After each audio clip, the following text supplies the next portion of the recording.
Cyclic और close chain compound को दो भागों में डिवाइड किया, homocyclic compound and heterocyclic compound. अब हम इन्हें फिर आगे दो भागों में डिवाइड करेंगे, होमोसाइक्लिक कंपाउंड और हेटेरोसाइक्लिक कंपाउंड को आगे बेंजोइड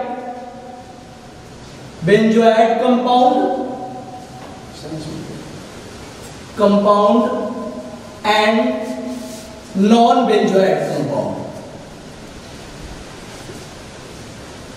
बेंजोइड कंपाउंड, इसे होमोसाइक्लिक को कार्बोसाइक्लिक भी बोल सके, कार्बोसाइक्लिक कंपाउंड।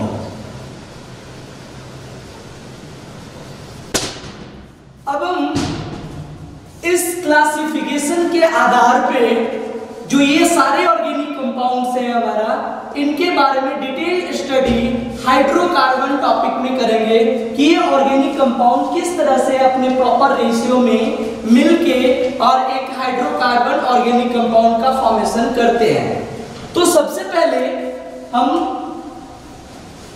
सभी जान रहे हैं, 10th क्लास में भी हमने इस चीज को डिस्कस कर रखा है पहले भी, ठीक है, कि carbon, hydrogen, carbon, oxygen, nitrogen and halogen element, fluorine, chlorine, bromine, iodine, ये सारे एलिमेंट्स ज्यादातर मोस्टली यूज होने वाले ऑर्गेनिक कंपाउंड में सबसे ज्यादा यूज होने वाले एलिमेंट हैं, जिनके हेल्प से हम हाइड्रोकार्बन और उनके डेरिवेटिव तैयार करते हैं। तो हम थोड़ा सा इनके बारे में डिस्कस करें, हाइड्रोकार्बन के बारे में, कि जो सबसे मोस्ट इंपॉर्टेंट चीज है किसी भी कंपाउंड का बनना, वो क्या होता है कि इनके एटॉमिक नंबर जो हमें क्या देता है, यहां से हमें पता चल जाएगा नंबर ऑफ इलेक्ट्रॉन प्रेजेंट, कितना इलेक्ट्रॉन प्रेजेंट है या कितना और प्रोटॉन प्रेजेंट है उस एलिमेंट में। मास नंबर क्या देता है, number of proton plus number of neutron, ये देता है। वैलेंसी, सबसे पहले वैलेंस इलेक्ट्रॉन के बारे में अगर हम डिस्कस करें, वैलेंस इलेक्ट्रॉन और वैलेंसी के बारे में डिस्कस करें, तो इन सब चीजों के बारे में, इन सारे एलिमेंट्स के हमें जानकारी होना चाहिए। जैसे हाइड्रोजन का atomic number 1, mass number 1, carbon का 6 and 12, 8 and 16, 7 and 14 and 9, 18, 17, 35 etcetera, ये हमारे पास इनके एटॉमिक नंबर से हम इसको डिफाइन करेंगे। अगर किस हाइड्रोजन के पास एक एटॉमिक नंबर 1 है तो इसके पास नंबर ऑफ इलेक्ट्रॉन कितने हैं, number of electron 1, number of proton भी, प्रोटॉन की संख्या भी इसमें 1 ही है, और इसका मास नंबर अगर 1 है तो यानी कि आइदर इसके पास नंबर ऑफ न्यूट्रॉन नहीं है और नंबर ऑफ प्रोटॉन नहीं है, तो हम ये मान के चलेंगे कि इसमें नंबर ऑफ न्यूट्रॉन की संख्या 0 होता है। उसी तरह से कार्बन के पास 6 और 12, इसका एटॉमिक नंबर 6, तो number of electron 6, number of electron 6 है, तो इतना ही नंबर ऑफ प्रोटॉन्स भी है और इतना ही नंबर ऑफ न्यूट्रॉन भी है। इसके आधार पर ये हम 10th क्लास में ये सारी जानकारी हम डिस्कस कर चुके हैं। अगर हम इसका इलेक्ट्रॉनिक कॉन्फ़िगरेशन करें 2, 4, लास्ट में 4 इलेक्ट्रॉन बच गए, तो ये इसका वैलेंस इलेक्ट्रॉन कहलाएगा, ये इसका वैलेंस इलेक्ट्रॉन कहलाएगा, और यही इसका वैलेंसी भी होगा, वैलेंसी भी वही होगा जो इसका वैलेंस इलेक्ट्रॉन होगा। तो हम इसके बारे में, इनके वैलेंसी के बारे में पता हो गया। इसी तरह से ऑक्सीजन का हम निकाल सकते हैं नाइट्रोजन का निकाल सकते हैं और सारे एलिमेंट्स का निकाल सकते हैं, वैलेंस इलेक्ट्रॉन्स और वैलेंसी। ये दोनों पॉइंट्स इंपॉर्टेंट होता है केमिकल बॉन्डिंग के लिए। केमिकल बॉन्डिंग के लिए जब हम डिस्कस करें तो उसमें इनऑर्गेनिक वैलेंसी और वैलेंस इलेक्ट्रॉन दोनों केमिकल बॉन्डिंग के दौरान जरूरी होता है। हमें जानकारी ये देता है कि जैसे अगर हम कार्बन के बारे में बात करें तो कितने अनपेयर्ड इलेक्ट्रॉन्स प्रेजेंट हैं इसके चारों तरफ, हाइड्रोजन के पास कितने अनपेयर्ड इलेक्ट्रॉन्स हैं, क्योंकि अनपेयर्ड इलेक्ट्रॉन्स ही बॉन्डिंग में पार्टिसिपेट करता है। ध्यान से ये चीज को याद रखना है कि जो पेयर्ड इलेक्ट्रॉन्स हैं वो बॉन्डिंग में पार्टिसिपेट नहीं करता, जो भी अनपेयर्ड इलेक्ट्रॉन्स होंगे वो बॉन्डिंग में पार्टिसिपेट करेंगे। तो अब हम डिस्कस करें हाइड्रोकार्बन के बारे में, तो एक एक पॉइंट्स डिस्कस करते हैं। सबसे पहले हाइड्रोकार्बन्स का बेसिक कंटेंट्स के बारे में। जैसे हम हाइड्रोकार्बन को अगर हम डिवाइड करें तो 3 भागों में मेनली रूप से डिवाइड करते हैं। ये बहुत बेसिक चीज है, हम इसके बारे में डिस्कस करेंगे। Hydrocarbon is divided into 3 categories.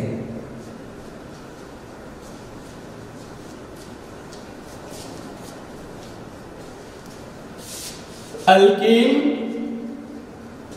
Alkane, alkyne and alkyne.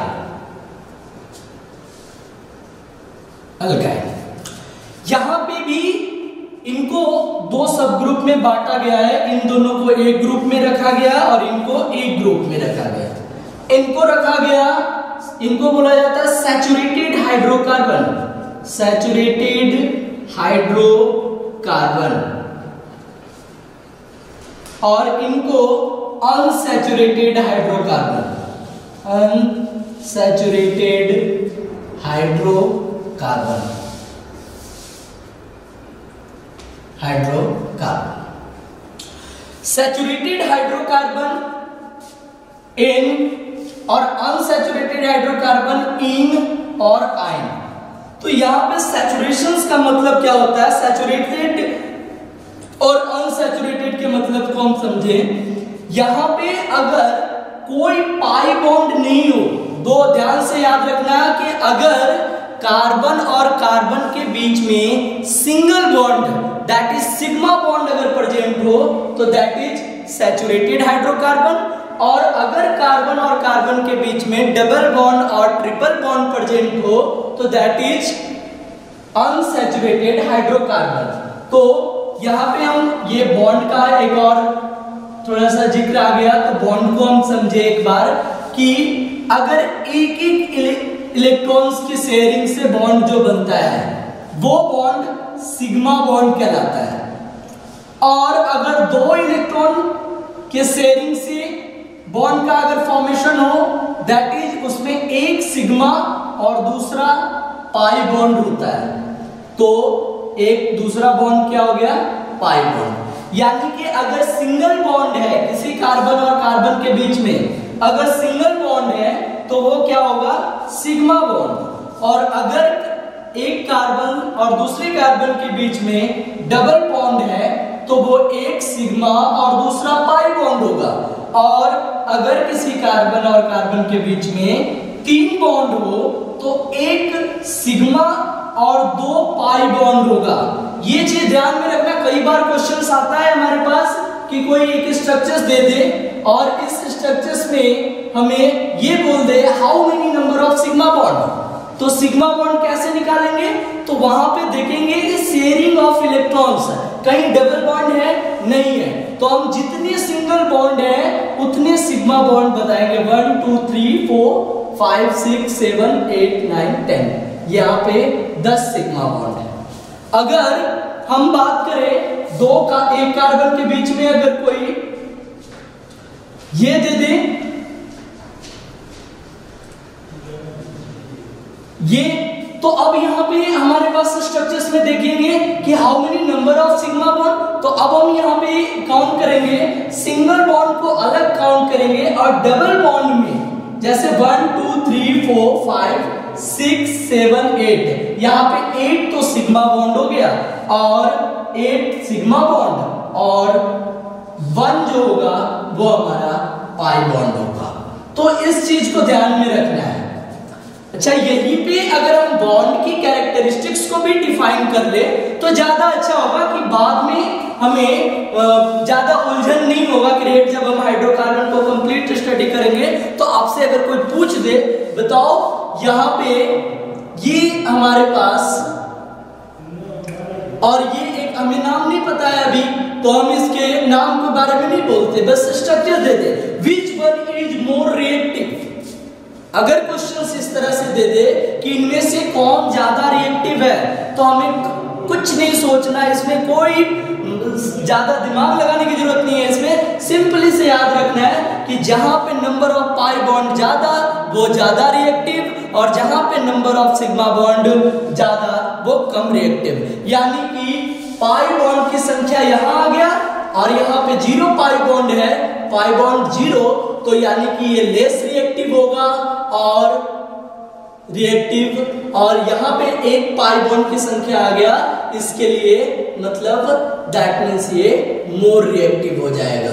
तो याद रखना है इस चीज को ध्यान से। और बहुत हर जगह जब आप कॉम्पिटिटिव एग्जाम में कोई देखते हो तो इस तरह के क्वेश्चंस बहुत सारा पूछे जाते हैं कि इनमें से रिएक्टिविटी ऑर्डर निकालने के लिए किनका रिएक्टिविटी ऑर्डर लिखो, या इनमें से ये पूछ दे कि कौन सा कंपाउंड एडिशन रिएक्शंस को प्रेफर ज्यादा करेगा। तो उसके लिए याद रखना जहां पे पाई बॉन्ड की संख्या ज्यादा होगा वो ज्यादा रिएक्टिव और जल्दी एडिशन रिएक्शंस को प्रेफर करेगा। क्यों? क्योंकि पाई बॉन्ड, अब यहीं पे ध्यान देना है, पाई बॉन्ड सिग्मा बॉन्ड से बहुत कम, बहुत ज्यादा कमजोर होता है, सबसे वीक बॉन्ड होता है, यानी कि this is weaker then sigma bond, ये जुड़ जाता है। अगर हम बात करें तो ये कुछ इस तरह से होता है। अगर हम बात करें तो ये, अगर सिंपली हम बात करें तो इस तरह से, और अगर हम इसको और ले लें तो ये कुछ इस तरह से होता है। अब ये टूटना ज्यादा इजी हो जाएगा एज कंपेयर टू दिस। क्यों? क्योंकि एक तो स्टीरिक हिंड्रेंस और इसमें डिटेंशन जल्दी आएगा, और जहां पे डिटेंशन जल्दी आएगा वो टूटने का चांसेस वहां पे बहुत जल्दी होता है। तो सिंपली हम याद रखें, अभी इसके बारे में हम डिस्कस करेंगे, इनके कैरेक्टरिस्टिक्स के बारे में पूरा डिस्कस करेंगे कि पाई बॉन्ड लगने से किसी कंपाउंड में क्या इफेक्ट होता है। तो दो बातें ध्यान में रखना है, एक how can you calculate the number of sigma bond, that is तो total single bonded is your sigma bond, and how can you calculate the number of pi bond? So double bonded is regarded one sigma and one pi bond. And दूसरा बात इनके reactivity order, reactivity order को ध्यान में रखना है कि जिसके पास नंबर ऑफ पाई बॉन्ड ज्यादा वो मोर रिएक्टिव, जिसके पास पाई बॉन्ड कम वो लेस रिएक्टिव।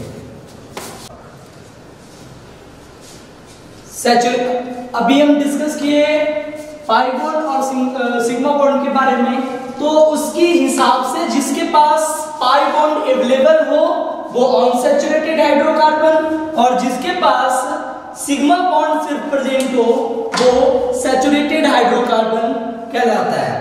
अब अगर हम बात करें कि सैचुरेशंस, यहां पे एक मैंने मार्क किया था एन, इन, आइन, इसमें किसमें सबसे ज्यादा पाई बॉन्ड प्रेजेंट होंगे और कहां पे सिग्मा बॉन्ड होंगे। तो इसका मतलब एक छोटा सा समझना है, एन का मतलब single bond between carbon atom, ene का मतलब double bond between carbon atom, and yne का मतलब triple bond between carbon atom. दो कार्बन एटम्स के बीच में अगर किसी कंपाउंड में सिंगल बॉन्ड प्रेजेंट हो तो सिंपली हम आइडेंटिफाई कर लेंगे कि वो अल्केन है, और अगर दो कार्बन के बीच में डबल बॉन्ड प्रेजेंट हो जाए तो हम सिंपली उसे क्या समझेंगे, अल्कीन, और अगर ट्रिपल बॉन्ड प्रेजेंट हो जाए तो उसे हम अल्काइन समझेंगे। अब इसी आधार पे हम हाइड्रोकार्बन को इलेबरेट करने जा रहे हैं। अल्क क्या होता है, ये अल्क क्यों यूज किए हैं, एन इन का आइन का मतलब हम समझ गए। ये अल्क क्या होता है? अल्क का मतलब होता है नंबर ऑफ कार्बन एटम, और उसका हमने एक पूरा आप लोगों ने पढ़ रखा है 9th 10th क्लास में, आप लोगों ने पढ़ा है carbon and its compound chapters में, और उसमें हमें इन चीजों के बारे में हमारे टीचर्स भी अच्छे से पढ़ाए होंगे अपने। और यहां पे अगर हम देखें अल्क का मतलब, तो अल्क number of carbon C atom, और उनके नेमिंग क्या होते हैं?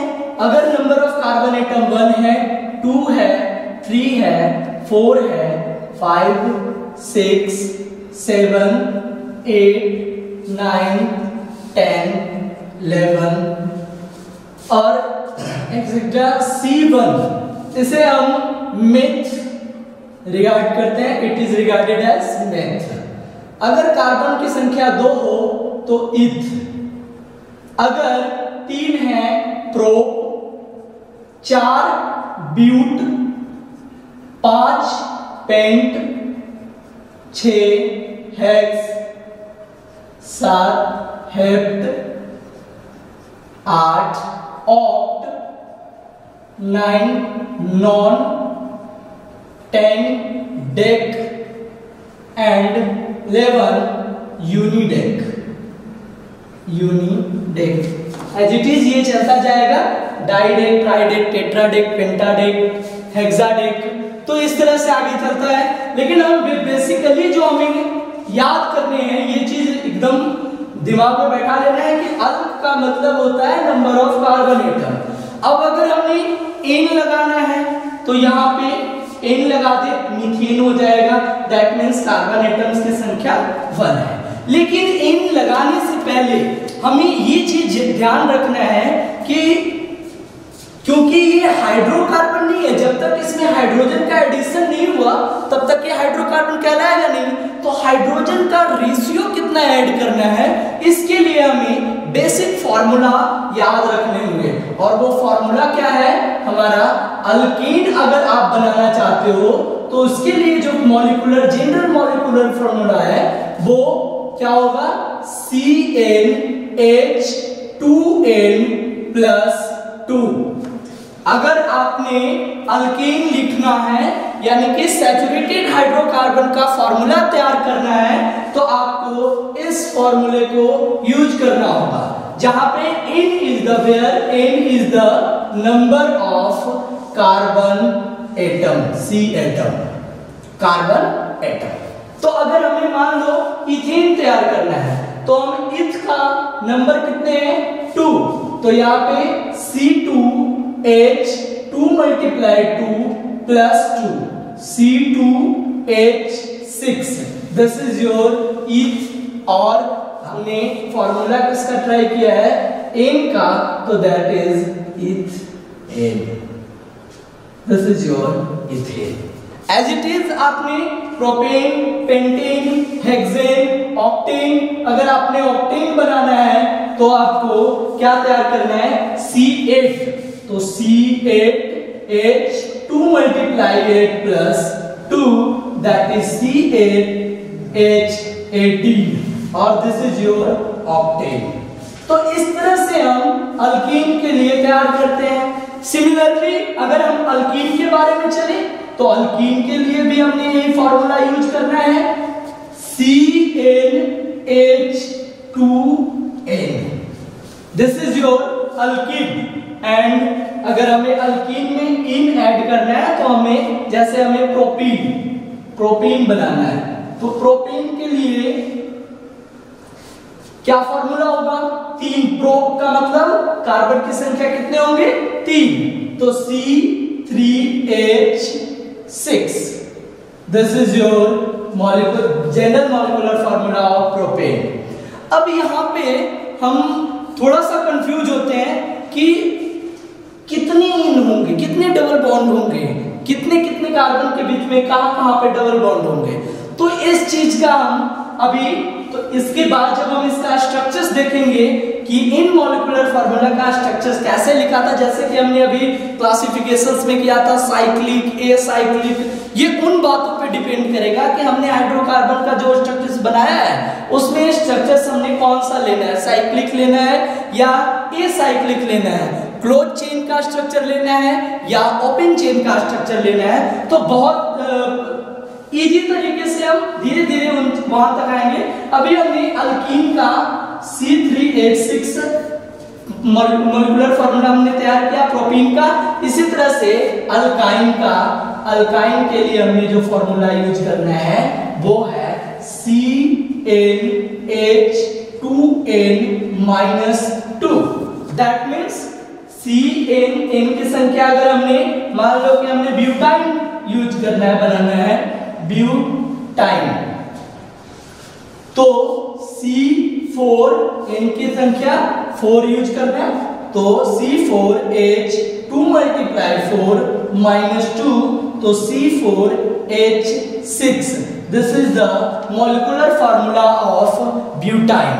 इसी तरह से हम और सबका आप घर पे प्रैक्टिस कर सकते हो, मीथेन बनाने का, इथेन बनाने का, प्रोपेन बनाने का, ब्यूटेन बनाने का, पेंटेन बनाने का, हेक्सेन बनाने का, हेप्टेन, ऑक्टेन, नॉनेन, डेकेन, यूनिडेकेन, इन सारे को मॉलिक्यूलर फार्मूला के आधार पे, इनके आधार पे आप यहाँ पे स्ट्रक्चर्स को मॉलिक्यूलर फार्मूला को तैयार कर सकते हो। अब यहीं पे आपको जब आप ऑर्गेनिक केमिस्ट्री में नोमेनक्लेचर पढ़ोगे तो वहां पे प्रॉब्लम आएगा कि सारे बुक्स में भी आपको मिलेंगे ज्यादातर इन तीनों के बारे में ही चर्चा मिलता है। हम बात करते हैं थोड़ा सा एक स्टेप आगे की कि एक और अदर थिंग आ जाता है ब्रांच का। जब हम ब्रांच वाले में डिस्कस करते हैं तो वहां पे आइल आता है, अल्काइल। अल्काइल, ये YL ये किस चीज को डिनोट करता है? तो देखो, कार्बन के 4 बॉन्ड होनी चाहिए। अब अगर दूसरे कार्बन या इस कार्बन के साथ 4 बॉन्ड लगा होता है तो यहाँ पे मान लो 4 हाइड्रोजन है, यहाँ पे 4 हाइड्रोजन है, तब तो ये मीथेन हो गया। लेकिन जैसे ही इसमें से एक हाइड्रोजन हटा देते हैं तो ना तो ये अल्केन रह पाता है, ना ये अल्कीन होता है और ना ही ये अल्काइन होता है। तो बच क्या गया है? तो ये इस तरह के मटेरियल जहां पे हाइड्रोजन की संख्या कम हो जाता है अल्केन या अल्कीन या अल्काइल से, तो वहां पे हम इसको यूज करते हैं एज ए ब्रांच और इसका नाम क्या रह जाता है? अल्काइल। और इसे हम alkyl that is a branch के रूप में जो हमने फॉर्मूला पढ़ना है CnH2n-2n-1। अगर हमारा ये फॉर्मूला सेटिस्फाई करता है कोई भी ऑर्गेनिक कंपाउंड का, तो दैट मीन्स वो ब्रांच में होगा और वो आइल फॉर्म में होगा, अल्काइल के फॉर्म में। तो ध्यान देना है इस चीज को कि अब जैसे CH3 है, CH4 था तो ये अल्केन था, सॉरी CH4 था तो मीथेन कहलाएगा, CH4 का मतलब मीथेन। बट अगर यही चीज हमारा CH3 हो जाए तो क्या हम इसको रिगार्ड करेंगे? तो that means this is called methyl, this is called methyl. तो जब हम नोमेनक्लेचर इसको डिस्कस करेंगे कल के क्लासेस में तो हम इन सारी चीजों का यूज करेंगे। अल्केन का कैसे यूज करना है, अल्कीन का कैसे यूज करना है, अल्काइन का कैसे यूज करना है, और जब ब्रांच नोमेनक्लेचर्स करेंगे तो वहां पे अल्काइल का कैसे यूज करना है उसके बारे में हम डिस्कस करेंगे। और कल हम डिस्कस करेंगे नोमेनक्लेचर्स के part 1 and part 2। So for today it is enough.